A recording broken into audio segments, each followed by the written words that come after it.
राधे राधे दोस्तों, आप सबका हमारे चैनल में स्वागत है। शीतला माता की कहानी। शीतला अष्टमी कब मनाई जाती है? शीतला अष्टमी का पर्व चैत्र महीने में कृष्ण पक्ष के दौरान अष्टमी तिथि को मनाया जाता है। ये पर्व माता शीतला को समर्पित है, जो स्त्री शक्ति का अवतार है। शीतला माता देवी पार्वती का अवतार है। उनका वाहन गधा है। गौरतलब है कि हिंदू धर्म में प्रत्येक देवता का एक वाहक होता है, जिसे आमतौर पर वाहन के रूप में जाना जाता है और यह देवी के आसन के रूप में कार्य करता है। हथियार और कलश धारण करने वाली अन्य हिंदू देवी देवताओं के विपरीत शीतला माता के दाहिने हाथ में झाड़ू और बाएं हाथ में एक औषधीय जल का बर्तन है, जिससे वे रोग पैदा करने वाले कीटाणुओं को दूर भगाती हैं और चेचक और अन्य रोगों को ठीक करने के लिए औषधीय जल का उपयोग करती हैं। चिकन पॉक्स और चेचक जैसी बीमारियों से सुरक्षित रहने के लिए देवी शीतला की प्रार्थना करने के लिए इस दिन की पूजा की जाती है। शीतला शब्द का अर्थ शीतलता या ठंडक होता है। शीतला माता की कहानी। एक बार परीक्षा लेने के लिए शीतला माता ने धरती पर आने का निर्णय लिया और धरती पर आते ही शीतला माता ने एक बुजुर्ग महिला का रूप ले लिया। तभी शीतला माता राजस्थान के डोंगरी गांव में पहुंची और इधर उधर की गलियों में घूमने लगी। शीतला माता गलियों में घूम रही थी, तभी अचानक से उनके ऊपर किसी महिला ने चावल का उबलता हुआ पानी डाल दिया। उबला हुआ पानी डालने के कारण शीतला माता के शरीर में छाले निकल आए, जिसके कारण शीतला माता को बहुत जोर से जलन होने लगी और पूरे शरीर में अत्यधिक पीड़ा होने लगी, जिसके कारण शीतला माता गलियों में सभी के पास गई और कहने लगी, मेरी मदद करो, मेरे ऊपर किसी ने गर्म पानी डाल दिया है, जिसके कारण मेरे पूरे शरीर में असहनीय पीड़ा हो रही है, कोई मेरी मदद करो। लेकिन किसी ने भी शीतला माता की मदद नहीं की और सभी ने उनको अनदेखा कर दिया।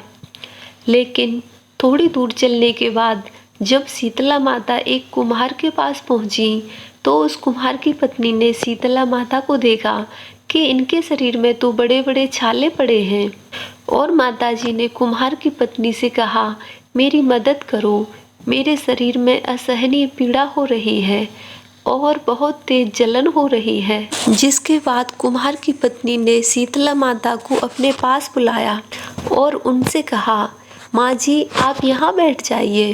उसके बाद कुम्हार की पत्नी ने शीतला माता पर एक मटके से ठंडा पानी डाला, जिससे उनको जलन में थोड़ी शांति प्रदान हुई।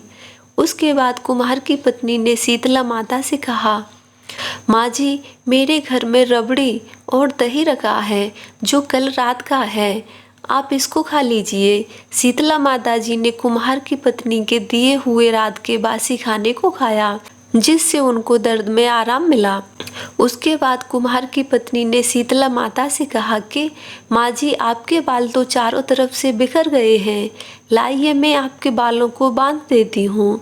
जैसे ही कुम्हार की पत्नी ने शीतला माता के बालों को बांधना शुरू किया, तो उसने देखा कि उस बुजुर्ग महिला के पीछे भी एक आँख है, जिसको देखकर कुम्हार की पत्नी बहुत डर गई और वहाँ से भागने लगी।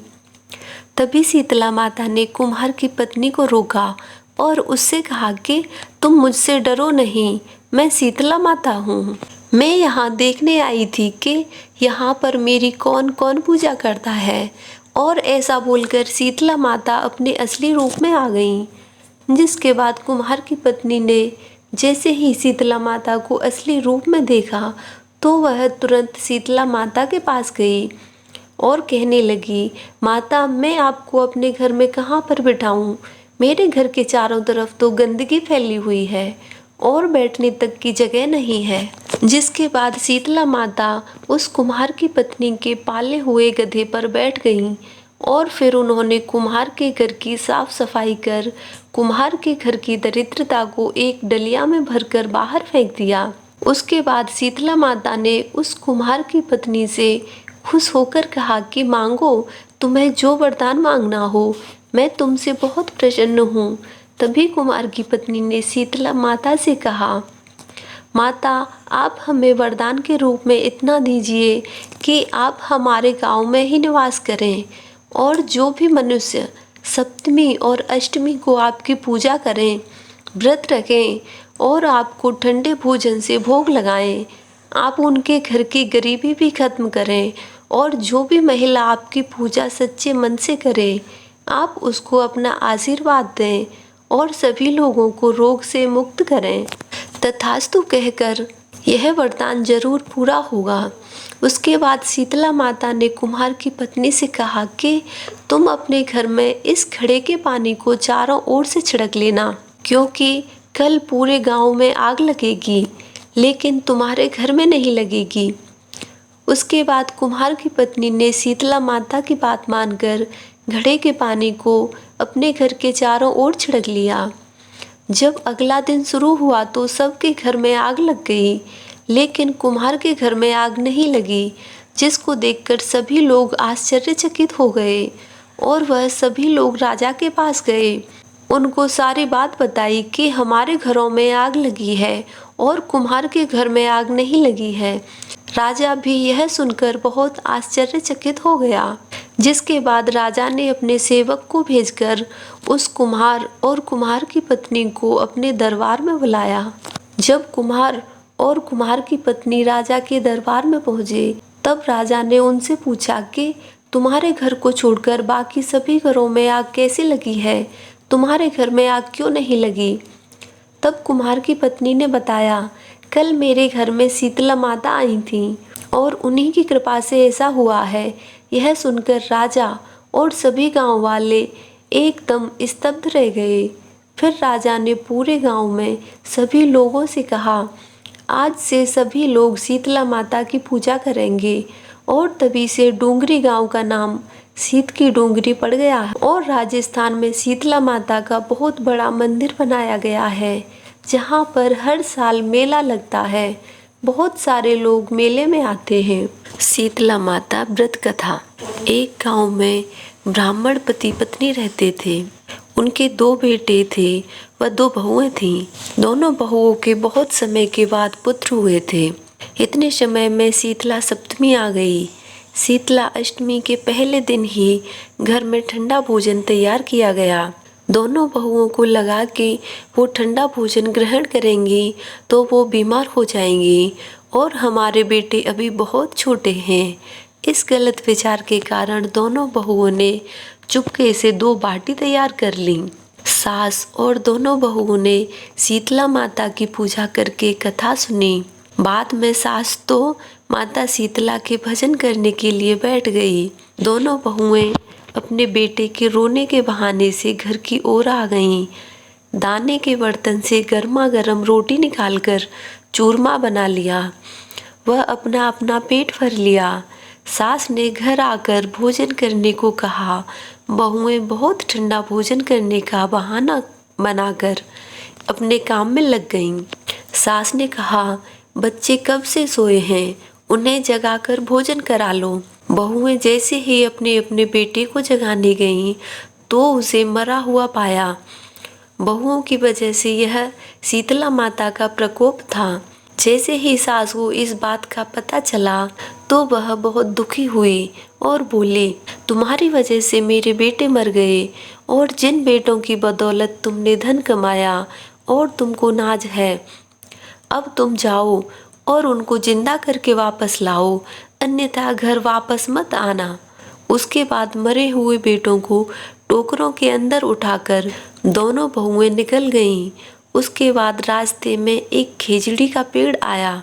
उसके नीचे ओरी व शीतला 2 बहनें बैठी हुई थीं। उनके बालों के अंदर बहुत सारी जुएं थीं। उसके बाद दोनों बहुओं ने उन दोनों बहनों के सिर की जुओं को निकाला।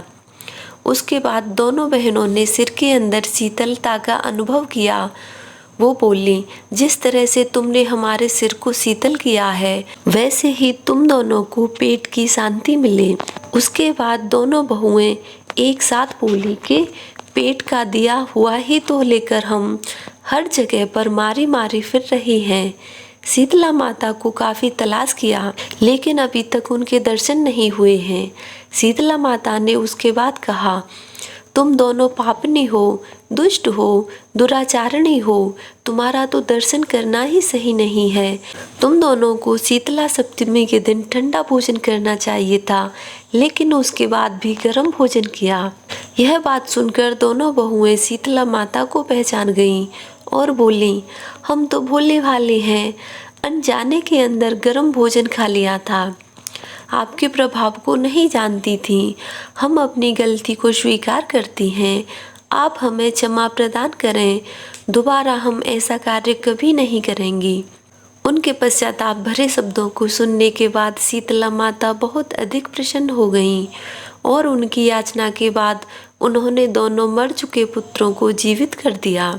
उसके बाद दोनों बहुएं अपने बेटों को लेकर गांव आ गईं। गांव वालों को जब इस बात का पता चला कि उनको शीतला माता के साक्षात दर्शन हुए हैं, तो गांव वालों ने उन बेटों और बहुओं का स्वागत किया। उसके बाद बहुओं ने गांव के अंदर शीतला माता का मंदिर बनवाया और सब लोग शीतला माता को पूजने लगे। शीतला माता ने बहुओं पर जैसी अपनी कृपा दृष्टि की, वैसी कृपा सब पर करें। श्री शीतला माँ सदा हमें शांति, शीतलता तथा आरोग्य प्रदान करने की कृपा करें। श्री शीतला माता की जय। ये थी शीतला माता की दोनों कहानियाँ। आज की वीडियो आपको कैसी लगी कमेंट बॉक्स में कमेंट करके ज़रूर बताएं। अगर आपको आज की वीडियो पसंद आए तो इसे शेयर ज़रूर करें और ऐसी ही अन्य वीडियो देखने के लिए आप हमारे चैनल धार्मिक वेद से जुड़े रहें। मिलते हैं अगली वीडियो में। राधे राधे।